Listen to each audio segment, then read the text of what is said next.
Tapi menarik, Ustaz. Gitu. Tapi ini menarik banget. Jadi sebenarnya yang salah tuh siapa atau yang benar tuh siapa, Ustaz? Dalam riwayat yang sahih juga Aisyah mengatakan, wahai para wanita, kalau seandainya kalian mengetahui besarnya hak suami kalian, maka kalian akan mengambil debu telapak kakinya yang kalian letakkan di pipi kalian. Masya Allah. Di saking besar. Kalau si istrinya menawar boleh, Ustaz? Misalkan saya lagi capek nih, suami, boleh nggak besok aja? Itu boleh nggak, Ustaz? Kalau seandainya boleh sujud ini, Nabi nggak jelaskan ruku, nggak berikan contoh i'tidal, nggak berikan contoh yang lain. Tapi kalau boleh sujud kepada selain Allah, saya akan suruh istri sujud pada suaminya. Diskusi, dialog seputar keluarga Islami. Kemarin kita udah bahas apa aja, Ron? Dari pertama itu. Pertama apa kemarin? Kemarin itu dari ta'aruf, najor, pernikahan, perceraian, poligami itu yang paling ramai kemarin tuh. Poligami. Itu yang kemarin nonton tuh pada ketawa-tawa tuh. Itu gimana mereka ya sama istrinya? Jangan nanya mereka, tanya Ana dong. Ana yang bahas soalnya. Gimana, aman ya? Aman. Insya Allah aman. Itu kan bagian dari sunnah kita. Ini sekarang kita mau cari topik yang beda lagi nih, tapi tetap dalam rumah tangga gitu. Oh gitu. Jadi beberapa pekan lalu itu Ana nonton ada video cuplikan gitu. Jadi si suaminya ini pulang kerja, tuh capek banget. Istrinya di rumah main HP lagi rebahan. Terus suaminya bilang, ya intinya ngajak lah suaminya gitu, tanda kutip ngajak makan.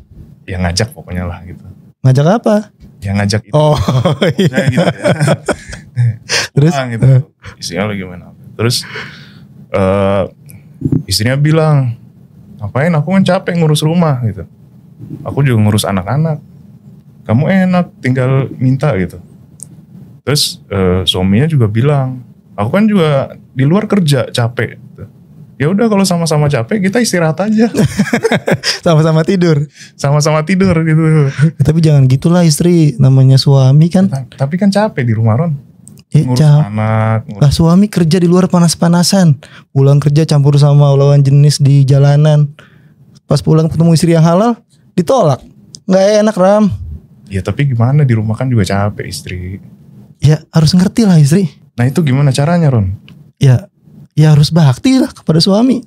Harus bakti ya. Atau mungkin biar lebih tepat kita coba tanya Ustadz mungkin ya. Assalamualaikum Ustadz. Waalaikumsalam. Apa Ustadz dengerin kita konflik tadi nih? Iya. Jadi emang videonya itu anak kena juga. Oh berasa jadinya? Ya mungkin semua. Soalnya di komen juga banyak gitu loh. Di komen juga, wah ini go banget gitu. Tapi menarik Ustadz. Gitu. Tapi ini menarik banget. Jadi sebenarnya yang salah tuh siapa atau yang benar tuh siapa, Ustadz? Yang benar tuh harus gimana, Ustadz? Coba, Ustadz. Karena mungkin anak tambah, Ustadz ya. Si suaminya ini mungkin ada kebutuhan gitu, Ustadz. Sedangkan si istrinya juga di rumah mungkin capek gitu loh. Nah ini mempertemukan itu gimana? Karena bisa jadi ini jadi sumber konflik gitu di rumah tangga. Nah itu bagaimana, Ustadz? Alhamdulillah wassalatu wassalamu ala rasulillah. Kalau kita langsung masuk ke contoh tadi, nanti kan ada rinciannya lagi. Suami pulang capek, kemudian dia butuh untuk dilayani oleh istrinya, terutama tanda kutip dalam masalah biologis. Sementara istri lagi bermain handphone dan dia langsung karena merasa terganggu, terusik dengan harus berhenti main handphonenya, akhirnya dia mengatakan, kan saya capek gitu. Terus langsung dia menyalahkan suaminya, kalau kamu enak-enak saja gitu, dari luar datang terus tiba-tiba mau dilayanin. Nah di sini secara zahir tentu yang salah wanita, ya, yang salah si istrinya. Dia harusnya memang bisa memahami kalau itu adalah kewajiban dia, yang merupakan hak suami dalam melayani suami. Kalau dia berhujjah, dia berargumentasi seperti tadi, misalnya mengatakan, ya saya capek juga misalnya. Terus kapan dia layani suaminya? Karena akan tiap hari kalau pulang akan berhujjah yang sama kan. Jadi dia harus bisa memanage waktunya. Masalah kapan dia bagi waktu buat anak-anak, kapan dia bagi waktu buat dirinya sendiri, kapan dia beribadah kepada Tuhannya, dan kapan dia memberikan hak suaminya. Karena Ibnu Taimiyah rahimahullah mengatakan, walaysa 'alal mar'ati ba'da haqqillahi wa rasulih aujabu min haqqiz zauj. Tidak ada lagi yang paling wajib bagi seorang wanita muslimah setelah hak Allah dan Rasulnya yang dia harus jalankan itu dibandingkan dengan hak suaminya. Dan dalam sebuah riwayat yang sahih kata Nabi SAW, awal yang akan dihisab bagi seorang wanita pada hari kiamat adalah hubungannya dengan Tuhannya dan hubungannya dengan suaminya. Jadi memang ini harus diperhatikan baik-baik. Ya, jadi masalah kebanyakan wanita digoda oleh syaitan memang dia justru menyepelekan masalah itu. Mungkin dia lebih peduli dengan kebutuhan dia pribadi, kebutuhan anak-anaknya. Padahal dia lupa sebenarnya itu iya, tetapi nomor satu adalah suaminya. Dalam hak suami itu Ustaz, itu kira-kira ada penjelasannya nggak Ustaz di dalam dalil-dalil yang sahih itu Ustaz? Taib. Jadi kalau kita fokus ke bahasan ini penting memang dalam masalah rumah tangga. Contoh misalnya saya waktu pertama nikah, saya bahasakan ke istri begini. Saya sama kamu ini adalah ibaratnya pegawai di satu perusahaan. Perusahaan itu namanya rumah tangga. Pemiliknya adalah Allah. Kalau saya menjalankan tugas yang merupakan kewajiban saya, yang hak kamu, atau sebaliknya kamu juga menjalankan tugas kamu yang merupakan kewajiban, berarti itu adalah hak saya, maka otomatis kita akan mendapatkan gajinya. Nah, kalau dalam bahasa agama itu pahala. Oleh karena itu setiap suami istri harus bisa memahami mana yang merupakan kewajiban dia, yang akhirnya merupakan hak pasangannya, dan mana juga yang merupakan hak dia, merupakan kewajiban pasangannya. Kalau kita fokus sekarang ke masalah kewajiban istri, yaitu merupakan hak suami, ini memang poin yang paling dasar yang harus dibahas dalam masalah rumah tangga. Karena ini adalah hak yang paling tinggi. Sebelum menikah, si istri ini punya kewajiban berbakti sama kedua orang tuanya. Dan itu di nomor satu kan. Ya dia harus santun, dia harus ramah, dia harus bakti. Makna bakti itu kan luas sekali. Dia berkhidmah, ya, kemudian dia mengalah. Itu semua masuk dalam masalah bakti. Dia mendahulukan orang tuanya, dia tidak bertutur kata yang kasar misalnya. Nah setelah dia menikah, maka semua yang merupakan tadi skala prioritas buat kedua orang tua itu pindah ke suaminya. Jadi makna kalimat bakti sepenuhnya ini pindah ke suami. Jadi memang dia harus menjaga tutur katanya, ya, sikapnya, terus full pelayanannya, segala macam memang kepada si suaminya. Jadi pada saat orang tua atau si wali perempuan ini mengatakan saya nikahkan kamu sama anak perempuan saya Fulana binti Fulana dengan mas kawin ini, sama dengan si ayah mengatakan begini, ini anak perempuan saya dulu saya yang nafkahi, saya yang kasih makan, kasih minum, kasih perlindungan, pendidikan, segala macam ya. Dan dia pun berbakti dengan saya. Sekarang saya akan serahkan kepada kamu. Kamu terima gak? Iya, saya terima nikahnya. Oke, sekarang udah pindah nih, silakan pindah ke rumah kamu, urus semuanya ya. Nah, dengan serah terima itu, berarti sang ayah dari nomor 1 menjadi nomor 2 sekarang. Jadi nomor 2. Dalam banget maknanya ya. Akad nikah itu. Dan itu perpindahan tanggung jawab ya Ustaz ya. Dari seorang ayah ke seorang suami. Ya, dan suami di sini kenapa dia lebih besar nanti kedudukannya? Karena memang dia orang asing. Kalau ayah si wanita ini, dia pemilik sperma. Jadi wajar ya. Jadi itu seperti bagian dari tubuh dia. Jadi wajar saja kalau si anak itu harus bakti. Dan dia pun wajar memberikan perhatian ekstra. Tetapi kalau suami, orang asing. Kan tidak boleh menikah sama mahram kan. Dia orang dari luar. Orang dari luar yang tidak dikenal tiba-tiba datang melamar dia. Dan setelah akad nikah, maka tiba-tiba saja diwajibkan bagi si laki-laki ini untuk melindungi, memberikan nafkah, memberikan pakaian, makanan dan segala macam. Ya, sementara pasti ada feedbacknya kan. Nah, si perempuan ini juga harus bakti, berbuat baik, mengalah, memberikan yang terbaik untuk suaminya. Itu kan perpindahan bakti dari orang tua ke suami, Ustaz. Tapi kalau kita ukur, Ustaz, lebih mulia mana, Ustaz? Mulia bakti sama orang tua atau mulia bakti sama suami, Ustaz? Tentu suami. Tentu suami. Karena setelah akad nikah tadi saya bilang itu sudah perpindahan transisi. Jadi kalau suami mengatakan jangan keluar rumah, terus ayahnya atau ibunya mengatakan nak datang ke sini, dia nggak boleh keluar selama suaminya belum izinkan. Jadi udah nggak bisa. Dan suami ini ada ekstranya itu dia satu-satunya orang yang bisa melihat tubuh si wanita ini sekaligus menikmatinya. Sementara sang ayah itu nggak bisa. Sampai umur tamiz itu umur 7-8 tahun udah bisa membedain jenis kelamin, itu udah nggak bisa lagi kan sang ayah untuk melihat badan tubuh anak perempuannya. Anak perempuan itu juga sudah akan risih gitu. Dia kalau sudah 7 tahun, 8 tahun dia mau dimandiin sama dia nggak mau. Gitu. Nah, tapi suami dia bisa menikmatin semuanya dan tidak ada poliandri dalam Islam. Artinya si perempuan ini hanya mengabdi kepada satu laki-laki ini. Karena kan kalau poliandri berarti 2 suami, dua-duanya tuangkan sperma lalu hamil sewanita, siapa ayah? Iya, nggak jelas. Ya, jadi memang kedudukannya itu luar biasa. Dalam sebuah hadis yang sahih ada seorang wanita, masih gadis dia. Di masa Nabi SAW sebelum menikah dia datang ke Nabi. Dia mengatakan, ya Rasulullah, sebelum saya nikah saya ingin tahu apa hak suami saya. Atau bagaimana kedudukan hak suami saya. Sebelum menikah, Sebelum menikah. mencari tahu itu. Ya dia mau tahu nih, sekarang kalau saya nikah nanti gimana nih saya menghadapi suami saya nanti. Jarang banget tuh perempuan kayak gitu. Ya, maka Nabi SAW bilang, ketahuilah kalau seandainya di tubuh suamimu itu luka dan bernanah, serta engkau membersihkan dengan lidahmu, jadi bukan dengan tanganmu, maka engkau masih belum bisa memberikan haknya. Allah. Jadi saking besarnya hak suami itu. Dan ini memang harus selalu disyiarkan, disampaikan agar setiap muslimah memahami masalah itu. Setiap ayah wajib, setiap saudara wajib memberikan peringatan kepada anaknya, kepada saudarinya. Setiap suami mengingatkan istrinya tentang masalah ini. Nah, karena berbahaya sekali.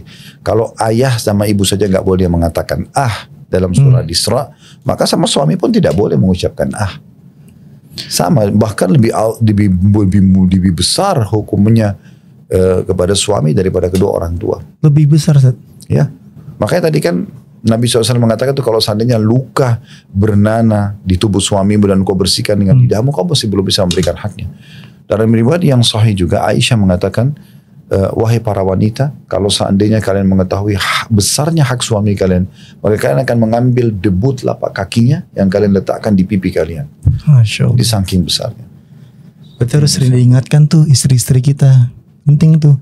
Tapi gini, Ana pribadi pengen mengingatkan istri Ana nih, atau istri-istri kita lah ya. Jangan istri Ana doang nih. Iya. Masalah bakti terhadap suami. Kan kita belum paham nih cara menyampaikan yang baik seperti apa. Kadang cuman kayak nge-share ceramah ustaz-ustaz masalah hak suami nih, nge-share. Dia balik nge-share lagi masalah hak istri. Akhirnya saling sindir tuh masalah itu tuh. Padahal ustadznya antum-antum. Akhirnya saling sindir. Cara yang paling baik gimana Ustaz untuk mengingatkan para istri itu paling baik? Memang harus ada momen dalam rumah kita itu di mana kita berbicara khusus masalah agama.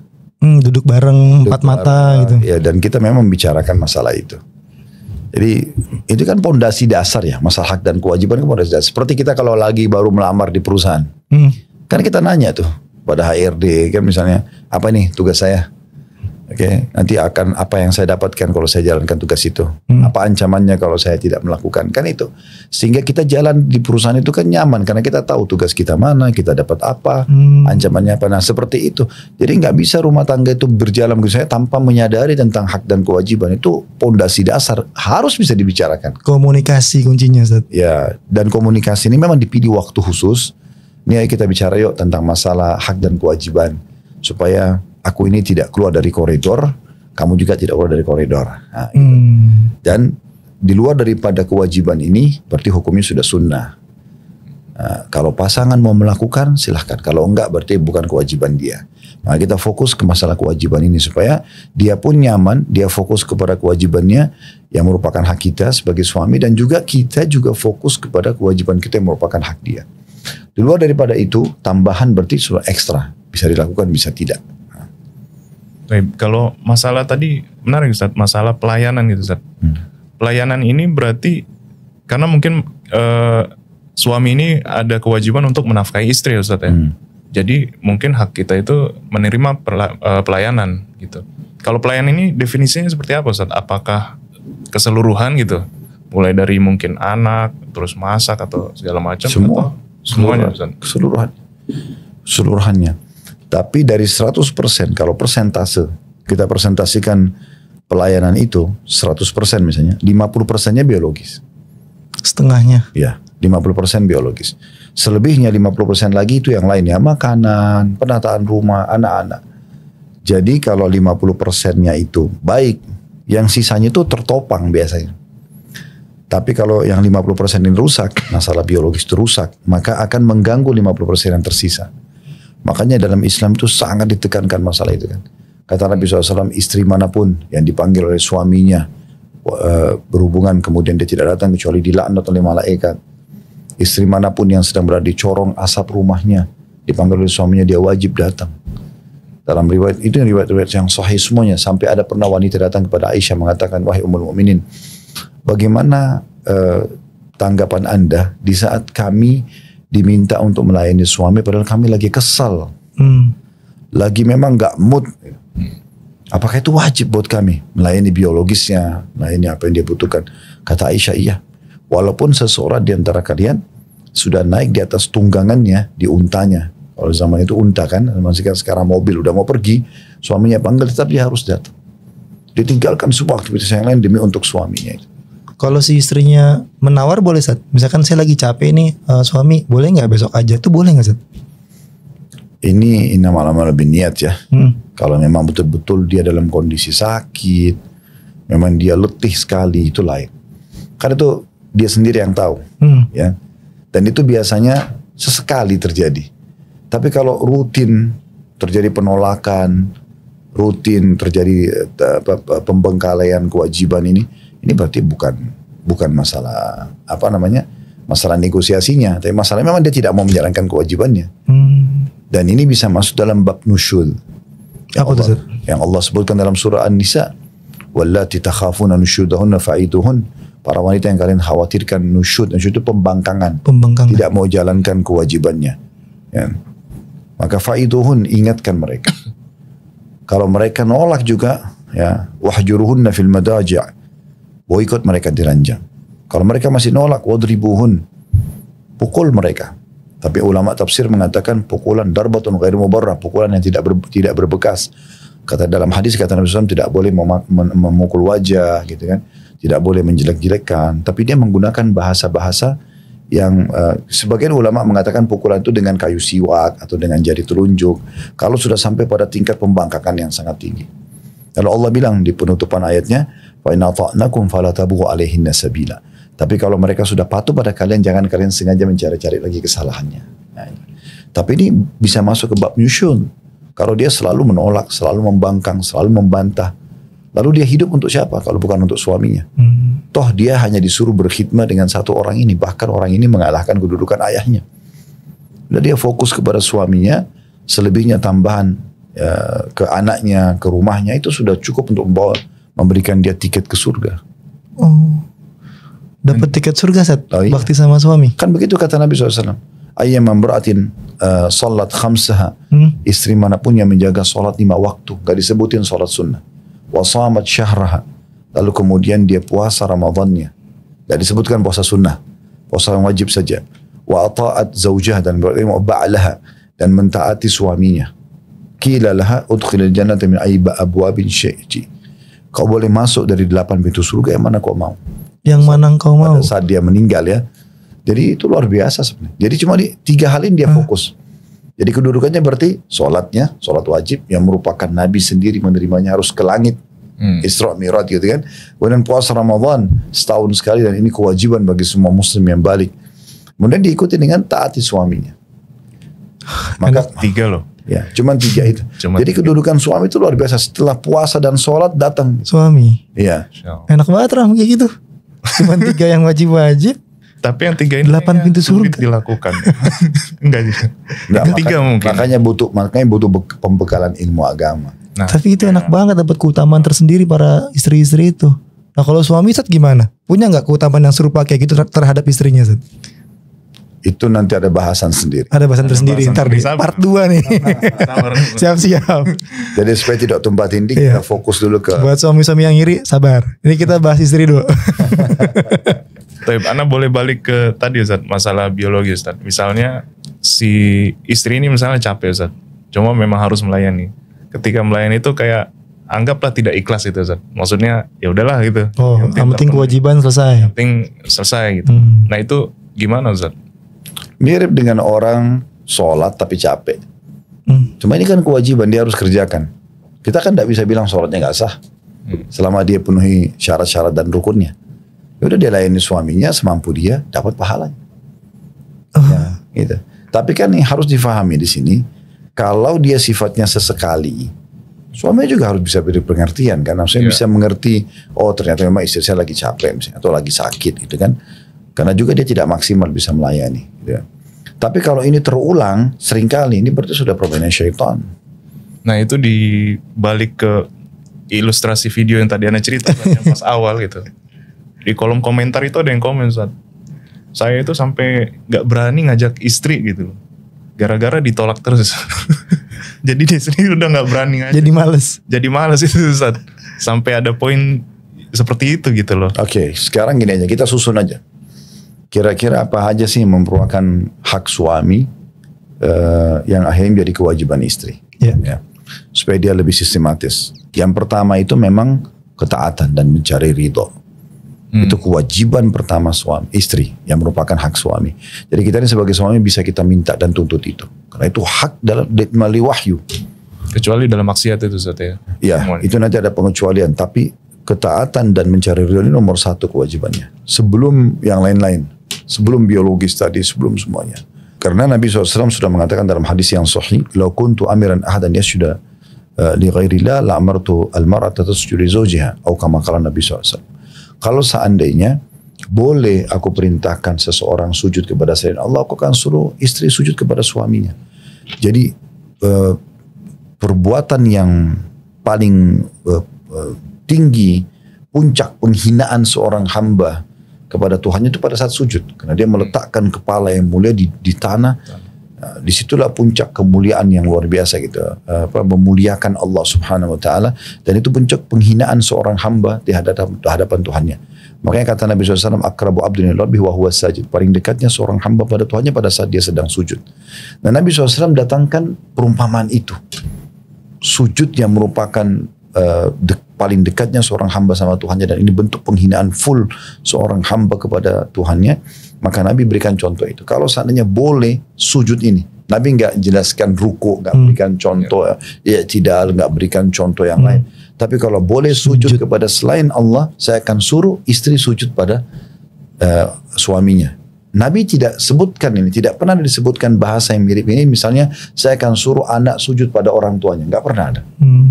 Belum pernah ada bahasa, belum ada satu riwayat pun dalam masa. Tapi disuruh istri sujud pada suaminya ini ada.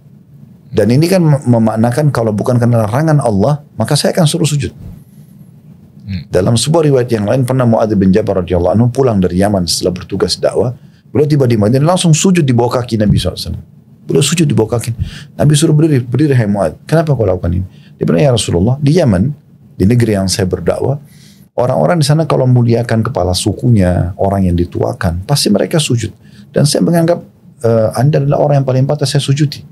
Maka keluarlah sabda Nabi SAW ini, tidak boleh hai Mu'adz. Kalau seandainya boleh sujud kepada selain Allah, aku akan suruh istri sujud pada suaminya. Jadi maknanya dalam sekali. Dalam banget.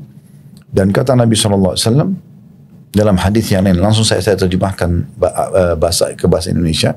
Kata Nabi SAW, tidak ada seorang istri yang menyakiti atau membuat suaminya murka, marah, sakit hati misalnya, kecuali yang di langit Allah langsung terlibat murka pada wanita tersebut sampai dia buat suaminya ridho. Jadi memang hubungan masalah keridoan suami membuat dia tersenyum, membuat dia terhibur, terpenuhi. Ini luar biasa ini. Ini langsung menjalin hubungan baik sama Tuhan Allah Subhanahu Wa Taala. Dan kalau dia rusak hubungan itu, maka dia rusak hubungannya sama Allah. Bisa dibilang ridho suami juga sama dengan ridho Allah nggak, Ustaz? Enggak. Dia datang setelah ridho Allah. Datang setelah ridho Allah. Ya. Oke. Makanya tadi saya bilang Ibnu Taimiyah mengatakan tidak ada hal yang lebih wajib bagi seorang wanita ya setelah hak Allah dan Rasulnya dibandingkan hak suaminya. Jadi memang luar biasa dalam sekali itu. Dia harus cari keridhaan itu. Dan dalam hadis yang lain juga kata Nabi SAW, sehingga saya riwayat Imam Ahmad hadis ini, tidak ada wanita yang meninggal dunia kemudian suaminya ridho. Ridho itu kayak merasa kehilangan. Karena selama hidup dia berkhidmat, dia betul-betul loyalitas terhadap kepada suaminya, kecuali pasti akan dimasukkan ke dalam surga. Masya Allah. Jadi apa aja itu kuncinya di suaminya. Jadi untuk istri kalau sudah menikah, tidak ada lagi dikatakan ridho orang tuanya akan menjadi penyebab ridho surganya atau masuk surganya, tapi ke suami. Ya. Jadi memang ini kedudukannya luar biasa. Maka oleh karena itu setiap wanita wajib memahami masalah ini. Betul-betul, dan setiap orang tua mengingatkan anak perempuannya. Kunci surganya istri di suami. Ya. Dan ini poin pertama. Ini masalah keridoan dan taat. Keridoan dan taat. Ketaatan yang penting di sini adalah, tapi tadi Rama singgung, ya, ada pengecualian. Karena kata Nabi SAW, la ta'ata li makhlukin fi ma'siyati khaliq. Tidak boleh ada ketaatan pada makhluk. Di sini istri pada suaminya, anak pada orang tuanya misalnya, bawaan pada atasannya, masyarakat pada pemimpinnya misalnya. Tidak ada ketaatan kepada makhluk yang berbuat maksiat pada Sang Pencipta. Dalam riwayat lain, la ta'ata illa fi ma'ruf. Tidak ada ketaatan kecuali pada hal yang dibolehkan. Nah, selama suami itu ngajak sesuatu yang tidak ada bau haram dalam agama, tidak dilarang, kayak misalnya, tolong temanin saya di sini, ayo kita jalan sama-sama ke sana, ayo layani ini, ayo gini dan gitu, maka itu wajib bagi dia. Wajib nurut. Jadi memang ini mencari keridhaan. Dan di sini memang sang istri harusnya memahami ini perintah Allah dan Rasulnya. Dia tidak ada lagi suaminya, tapi dia lihat perintah Allah dan Rasulnya. Banyak kan dalam agama itu, kayak kita bangun sholat malam, kayak kita pergi berjihad, itu kan semua butuh pengorbanan yang besar. Kalau kita faham itu adalah perintah Allah dan Rasul dan kita kejar keutamaannya, maka akan mudah untuk dikerjakan. Ini poin pertama, itu kan, yang merupakan kewajiban istri, yang merupakan hak suami. Kemudian yang kedua, ini masalah tadi, masalah biologis itu. Jadi setelah keridhaan itu adalah masalah biologis.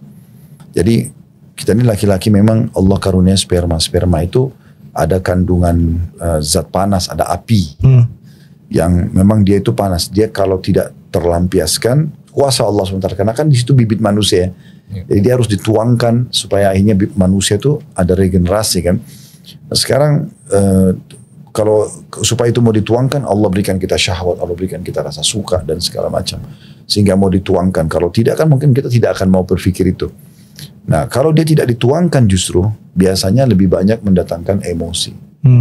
Nah, dalam rumah tangga itu banyak perempuan yang tidak paham. Suaminya emosional justru karena biologisnya terbengkalai. Tapi kalau biologisnya terpenuhi, tadi yang saya bilang sebenarnya dari 100% pelayanan itu 50% itu adalah biologis. Kapan dia bisa memenuhi itu, maka pasti hati suaminya lunak. Setuju, Zat. Lancar-lancar aja pasti semuanya. Ya Ram ya. Dan ini mungkin berbeda, mungkin anak nyebrang sedikit. Biologi suami ini sama istri berbeda Ustaz ya? Oh beda sekali. Itu sudah jelaskan panjang lebar oleh para ulama. Perempuan tidak punya apa-apa kecuali sel telur. Dan ini terjadi juga pada hewan, bukan cuma manusia. Mereka itu walaupun tidak terjadi interaksi biologis, mereka nggak ada masalah. Kalau laki-laki nggak bisa. Makanya santai aja dia. Main handphone pulang kerja gitu tadi. Ya. Kita yang gemeter. Iya. Dan memang terlalu banyak hadits berhubungan dengan masalah itu. Terlalu banyak. Bahkan saking pentingnya masalah biologis itu sampai Aisyah mengatakan dalam hadis Bukhari Muslim, Rasulullah SAW kalau menemukan kami sedang haid, berhalangan, dan beliau ingin menggauli kami. Berarti dalam kondisi beliau poligami ya, punya beberapa orang istri, tapi tetap aja wanita istri beliau yang sedang haid beliau gauli.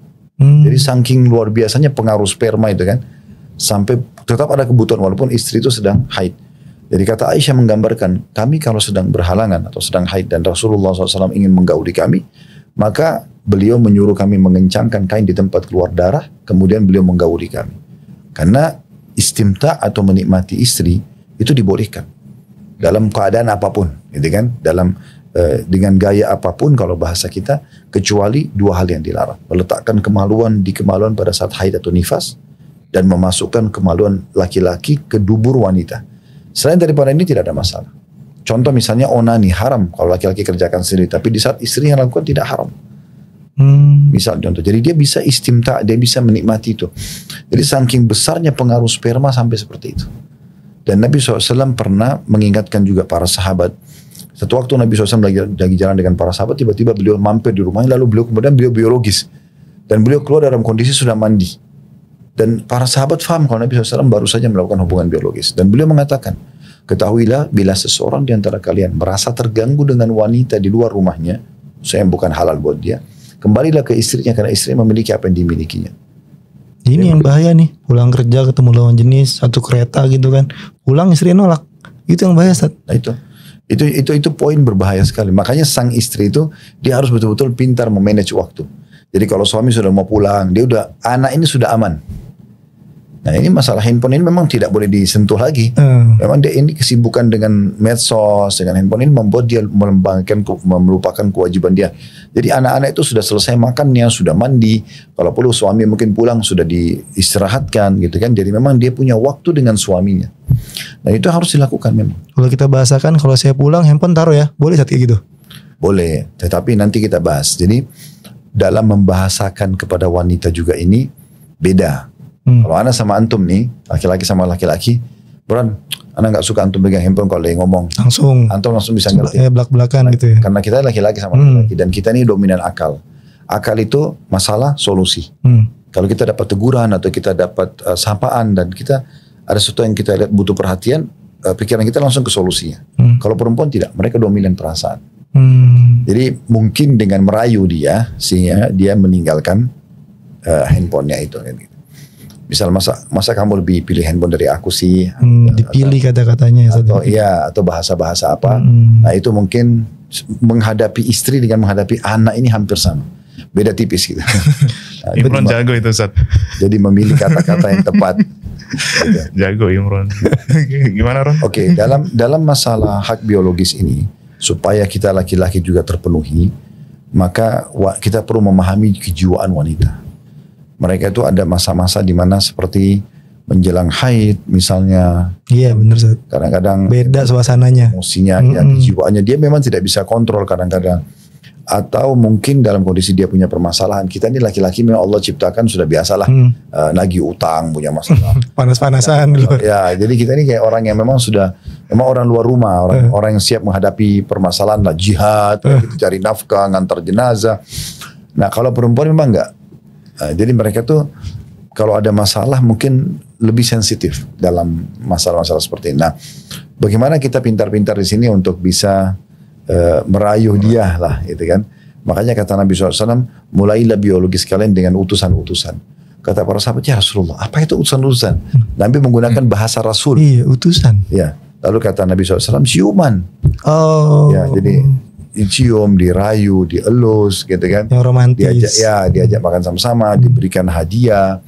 Nah, sehingga dia terbelihlah si tanda kutip dan kemudian terjadilah interaksi. Nah biasanya ini contoh, ini sebagai contoh saya di hewan-hewan itu kan biasanya ada jenis hewan jantan dia mengeluarkan suara tertentu. Oh iya, saya tahu. Atau ayam biasa ya ada kepakan sayap. Iya. Dan tentu itu sebenarnya itu seperti itu bahasanya kalau kita kan manusia berbeda. Cerminan seperti itu lah ya. Ya maksudnya ada upaya dari sang jantan ini memikat si betinanya. Gitu. Mungkin contoh saja ya, banyak juga ikhwah kita ini yang tidak paham masalah ini. Mereka pulang kerja betul memang capek. Tapi kan antum kena asap di luar rumah. Antum berantakan lah penampilannya, badannya bau. Tiba-tiba lihat istri yang sudah cantik, udah mandi, langsung mau dijama aja. Kan kita bisa bayangkan bagaimana kalau istri kita yang sedang mau biologis, sementara dia masih bau masakan, bajunya masih kotor, kan tidak pantas. Jadi yang masuk akal juga, kita masuk rumah, mungkin yang paling bagus tuh kita mandi dulu, fresh, pakai parfum, pakai baju yang bagus, duduk ngobrol, dengarin dulu lah mungkin 15 menit setengah jam problem dia selama 8 jam kita tinggal apa aja sih, dia buat apa saya tadi. Jadi dia tuh merasa kita hadir dalam hidupnya. Nah setelah itu baru kita bisa masuk ke interaksi biologis. Dibeli dulu berarti ya. Jangan langsung minta hak jor-joran gitu. Dipikat dulu dengan kata-kata yang romantis. Gimana? Jangan buka di sini. Nah itu yang kedua itu. Jadi itu masalah biologis. Dan ini Pak suami istri wajib merenungi hadis Nabi SAW waktu sahabat-sahabat miskin datang dan mereka mengatakan begini, ya Rasulullah, sahabat-sahabat kaya kami mengalahkan pahala kami. Karena kami sholat, mereka sholat, kami puasa, mereka puasa, tapi mereka mengalahkan kami dari sedekah harta mereka. Ajarkan kami amalannya, kami bisa menyamai sedekah mereka. Kata Nabi SAW, Allah memberikan kalian banyak sekali sumber pahala. Lalu Nabi rincikanlah, tapi diantaranya kata Nabi SAW, di kemaluan kalian ada sedekah. Nabi sebutin kemaluan karena orang miskin ini, di masa itu mereka menikah mudah. Ya, mereka menikah sama orang yang sepadan, sekufu, udah menikah walaupun mereka sama-sama tidak mampu. Jadi interaksi biologis kalau sudah suami istri gratis kan gitu. Mereka bukan kayak pelacur harus bayar segala macam. Maka Nabi SAW bilang di kemaluan kalian ada sedekah yang besar. Maksudnya besar sekali dibandingkan setara dengan sedekahnya orang-orang kaya itu. Sahabat faham, lalu mereka mengatakan, ya Rasulullah, apakah kami menggauli istri kami, dapat kenikmatan kami, dapat pahala juga? Kata Nabi SAW, kalau kalian letakkan pada yang haram dapat dosa gak? Kalau zina. Anda tanya. Dan, tapi sahabat sudah gak jawab lagi karena sahabat sudah faham. Ya. Kata Nabi SAW, begitu juga kalau kalian letakkan pada yang halal. Jadi suami istri itu harus paham setiap interaksi biologis berarti dia dapat pahala besar setara dengan besarnya dosa zina kalau didosa. Karena kan Nabi SAW berikan gambaran kalau dia letakkan pada yang haram, zina dosa besar nggak? Dosa. Nah kalau dia yang halal, pahalanya besar loh. Nah. Oh ini kalau pada paham pada semangat nih untuk Harusnya begitu. iya besar pahalanya dong. Ya memang begitu. Harus dibahasakan. Loh, kan setiap ibadah itu supaya kita termotivasi untuk mengerjakan, kita harus cari tahu janji Allah. Tahu ilmunya dulu ya Ustaz. Ya, jadi kayak misalnya kita ingin rajin sholat malam. Ya, sebelum sholat malam baca dulu keutamaan sholat malam itu. Jadi kita tahu apa yang kita dapatkan kalau sholat malam. Sebelum baca Quran, baca dulu keutamaan baca Quran itu supaya kita termotivasi mau baca Quran. Sebelum sedekah, sebelum haji dan umroh, sebelum apa saja baca keutamaannya 5-10 menit kita akan tahu oh saya dapat ini ternyata. Termasuk orang jihad, berperang, menumpahkan darah kan. Apa yang membuat orang berani untuk menumpahkan darahnya? Karena dia tahu, oh saya dapat ini loh. Misalnya. Nah seperti itu. Sama dengan biologis itu. Kalau enggak orang bermalas-malasan. Ada banyak di pengajian itu seringkali ibu ummahat kita mengirimkan pertanyaan via kertas. Ustaz, bagaimana saya harus bersikap? Seperti tadi kalau misalnya suami nggak dilayani. Ada banyak juga istri yang mengeluh sama. Suaminya nggak layani. Dia sudah dandan, dia sudah rapi, dia sudah coba segala macam, tapi suaminya memang nggak mau sentuh dia. Misal, kan jadi masalah. Sampai pernah ada kasus si istri ini sengaja menaruh obat perangsang di minuman suaminya supaya suaminya mau menggauli dia. Jadi memang ini masalah permainan syaitan. Tadi saya bilang kalau rusak biologis itu, rumah tangga 50% sudah rusak. Makanya kata Nabi SAW dalam hadis sahih, iblis itu punya singgasana di lautan. Dan dia ingin menyaingi Allah karena singgasana Allah kan di atas air. Allah mengatakan wa kana arsyu 'alal ma'. Singgasana Allah di atas air. Tapi kata Nabi SAW, iblis tidak akan pernah menyaingi Allah.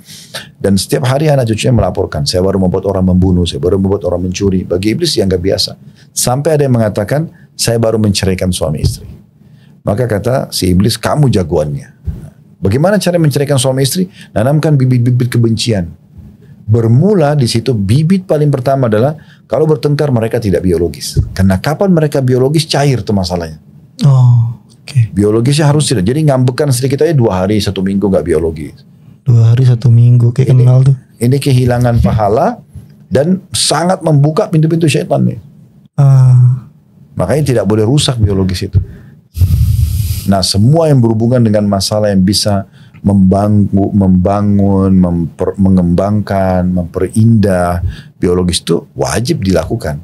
Kayak tutur kata gitu kan. Pokoknya semua cinta, rindu, apalah kekasih itu tuangkan semua kepada pasangan. Gombal-gombalnya pelajarin lagi tuh. Supaya nanti kalau dia pun digombal oleh orang lain tidak mempan. Benar Ustaz. Saya udah dibuat, suami saya sudah sering bilang kok. Gitu kan. Jadi berasa paling cantik sedunia ya Ustaz. Ya. Terus berpenampilan yang menarik bagi dia kan gitu. Yang umum lah orang pakai baju kaos ketat, orang pakai celana dalam khusus gitu apa. Terus kemudian pakai parfum yang disukai oleh dia gitu kan. Itu semuanya hal-hal yang positif saja. Kalau dia sampai effort kayak gitu Ustaz, apakah ada tambahan pahala buat dia Ustaz? Ketika dia berusaha lebih maksimal lagi. Iya. Di ibadah itu kapan dia dikemas, kemasannya itu dan nilai pahalanya sendiri. Contoh misal si A sama si B, dua-duanya mau sholat malam. Yang satu si A ini pada saat dia bangun sholat malam, dia terkaget. Udah dia sholat aja dengan baju yang dia pakai, kaos misalnya, sarung misalnya, udah dia sholat aja, dapat pahala, tapi hanya sekedar pahala sholatnya saja.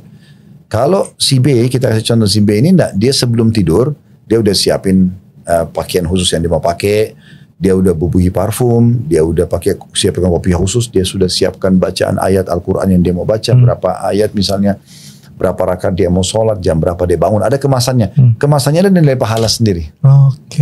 Orang kalau si A misalnya mau sedekah, dia ya tidak niat dari awal, tapi begitu di jalan lihat orang miskin, kesian dikeluarin dari kantongnya uang 5.000 rupiah misalnya. Beda pahalanya dengan si B yang mengemas. Memang dia sudah sendirikan di kantong sebelah kiri atau sebelah kanan 100.000 tuh saya kasih orang miskin. Memang dia sudah niat dari awal. Uangnya itu pun baru, masih grass gitu kan, belum pernah disentuh orang, mungkin uang-uang baru dari bank. Nanti dia kasih khusus orang miskin. Jadi dia sudah mengemas itu. Walaupun nilainya sama, pahalanya beda Zat. Nah, karena ada kemasannya. Ada effort sedikit gitu. Ya. Jadi butuh kemasan. Nah, di sini juga bisa kita bumbuhi dengan hadis Nabi SAW, tahadu tahabu, saling memberikan hadiah kalian akan saling mencintai gitu ya. Jadi sering aja pulang bawa sesuatu, makanan atau apalah. Saya pernah pulang ke rumah, itu hanya karena waktu itu saya buru-buru pulang dari pengajian, saya hanya bisa bawa 2 permen. Gitu kan. Mampir ke satu kios, beli permen yang ada makanan anak, mainan anak, permen anak-anak yang ada payungnya, lollipop gitu kan. Saya cuma beli 2. Terus saya bilang, saya bawain sesuatu nih buat kamu. Saya sudah nunggu apa nih? Saya keluarin, ini cuma ini yang saya mampu beli. Tapi karena saya kasih dengan tulus, dia dengan senyum menerimanya dan kami berdua makan itu. Dia pegang satu sambil kita ngobrol. Masya Allah. Tuh suami-suami tuh murah ya. Cuma 2 permen doang tuh. Masya Allah. Jangan malas-malasan buat ngerayu istri makanya. Cuma 2 permen. Harus bisa lebih. Harus bisa lebih. Jangan permen doang. Ya mungkin bisa yang lain. Mungkin misalnya beli kue. Saya pernah di pengajian di Tablik Akbar di salah satu kota gitu. Kok ada unik benar. Saya pertama kali lihat gitu ya. Pas menuju ke penginapan di kota itu. Di pinggir jalan ada satu mobil khusus jual bunga mawar yang ditata rapi. Tapi warnanya tuh unik-unik. Ungu, biru, dongker gitu-gitu kan. Yang saya sendiri jarang lihat gitu. Tapi sudah ditata rapi dan penatanya juga unik. Saya tidak pernah lihat di Jakarta. Hanya saya bilang sama teman-teman itu, berhenti sebentar. Kenapa Ustaz? Saya mau beli bunga itu. Mereka tunggu. Saya beli habis itu bawa ke mobil. Ustaz untuk siapa? Untuk istri saya. Masya Allah. Loh, Ustaz belikan istri. Ya, mereka semua berapa 7-8 orang di mobil itu semuanya kayak kaget, kok beli itu ya buat istri.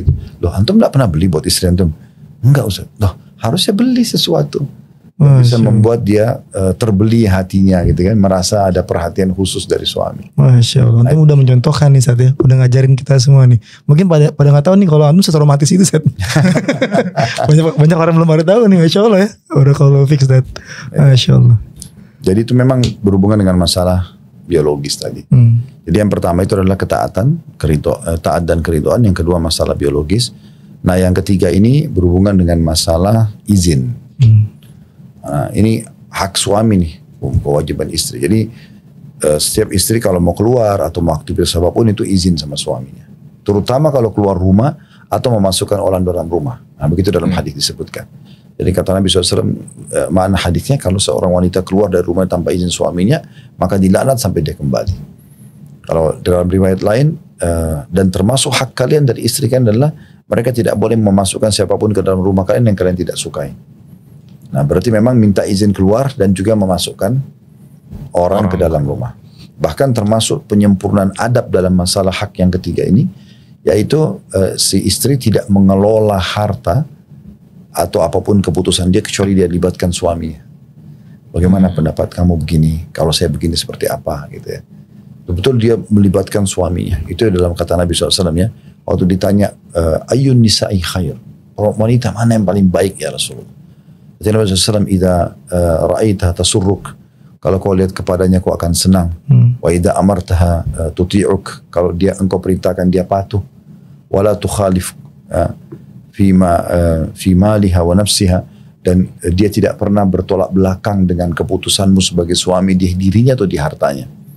Nah itu wanita termasuk yang terbaik. Si istri wajib izin walaupun harus ke rumah orang tuanya. Wajib izin sir? Wajib izin. Nah makanya saya juga sering sampaikan supaya para suami itu memudahkan supaya jangan bermasalah di sini. Bilang aja setiap kali kalau mau izin, kalau mau keluar izin ya. Walaupun saya belum balas, yang penting sudah ketik WA misalnya. Sudah informasi. Saya izin ya kesini ya misalnya ya. Mungkin kita lagi kebetulan sibuk kerja, lagi di jalan tidak sempat. Sementara dia urgent harus misalnya ketemu orang tuanya, ya kan? Atau harus bawa anaknya ke rumah sakit. Maka ini semua yang penting dia sudah menyampaikan. Tapi tidak boleh keluar tanpa izin. Tidak boleh keluar tanpa izin. Kemudian yang keempat itu juga tidak boleh melakukan ibadah sunnah. Terutama di sini puasa sunnah. Ya, sementara suaminya ada kecuali dengan izinnya. Jadi kayak misalnya hari Senin, si istri ini biasa puasa Senin, tapi karena suaminya lagi cuti di rumah hari Senin, dia harus izin dulu tuh. Saya misalnya hari Ahad nih, saya besok hari Senin mau puasa, kan kebetulan kamu cuti. Kira-kira bisa nggak saya puasa? Nah kalau dia bilang tidak ya enggak. Atau kalaupun dia puasa misalnya diizinkan, dan tiba-tiba suami minta dilayanin biologisnya, makan sama-sama, dia harus batalin. Karena kan kalau ketemu antara hak Allah yang wajib dengan hak makhluk yang wajib, kita dahulukan hak Allah. Kayak contoh misalnya kita lagi sholat fardu, kemudian anak lagi sholat fardu atau istri sholat fardu. Si anak dipanggil oleh orang tuanya, ada hak wajib kan menjawab hak wajibnya makhluk ya. Misalnya ibu panggil nak atau ayah panggil nak, tapi si anak lagi sholat wajib, nggak boleh dia batalin sholat wajibnya karena ini hak Allah wajib ketemu dengan hak wajibnya makhluk. Tapi kalau ketemu antara hak sunnahnya Allah dengan hak wajib makhluk, misalnya contoh sholat tadi si fulan ini lagi sholat sunnah, dipanggil oleh ibu atau ayah, dia wajib batalkan. Nah, begitu juga dengan suami, suami lagi panggil istrinya, di sini hak wajibnya makhluk untuk dijawab, tapi dia lagi sholat sunnah, dia batalin. Nah, begitu juga dengan kalau dia lagi puasa sunnah, misalnya kalau suami yang minta di lain segala macam ya dia harus batalkan. Masya Allah. Nah ini kurang lebih merupakan hak 4 poin yang merupakan saya simpulkan hak suami yang merupakan kewajiban istri. Jadi ada 4 Ron, coba diulang. A. Taat dan ridho. B. Biologis. C. Apa tadi? Izin. Yang D. Yang keempat tadi masalah apa tadi? Ibadah sunnah. Ibadah sunnah. Puasa sunnah harus. Jadi hak sunnahnya Allah itu kalau ketemu hak wajibnya manusia, kalah sama wajibnya manusia. Nah, begitu Ron. Jadi intinya ini harus disampaikan, bukan disampaikan ya Ustaz ya. Suami dan istri juga harus tahu ya Ustaz ya. Nggak dibahasakan. Tadi yang Ustaz bilang 4 mata ngomong pelan-pelan gitu. Dan maksudnya ini mumpung ya kalau ada bujang-bujang yang nonton gitu loh sebelum menikah. Nah ini ilmunya nih. Cari tahu nih ilmunya dulu. Bukan bujang sih. Oh ini ahwat-ahwat kita. Ya, kan untuk betul. hak suaminya. Cuma kan suami juga harus tahu juga gitu loh. Boleh, maksudnya biar bisa disampaikan pasangannya. Nanti kita khususkan aja satu sesi khusus kita balik. Nah setelah ini langsung kita balik. Iya, Ana yakin nih episode ini banyak yang komen ibu. Kok ini gitu. Nah, ternanya kapan yang haknya istri kapan? Sabar Bu, sabar. Kita lagi produksi nih Bu. Doain lancar semuanya Bu. Apa nggak usah cukupin aja ya? Gimana? Jangan nanti panjang. Nah, itu nanti egois. Oh, egois. Oke. Banding, Masya Allah. Masya Allah, jazakallah khair Ustaz untuk ilmunya dari awal tadi. Masya Allah, daging semua tuh. Sampai dengan poin keempat. Dan itu bukan hanya untuk istri, tapi buat kita para suami juga. Harus paham juga. Harus paham. Supaya bisa menyampaikan. Dan bukan buat istri juga. Bahkan buat anak perempuan ya. Anak di rumah ada 2 anak perempuan, Imron juga. Gitu. Allah itu harus disampaikan benar-benar karena kalau nanti mereka menikah pun itu harus dilakukan gitu loh. Ya.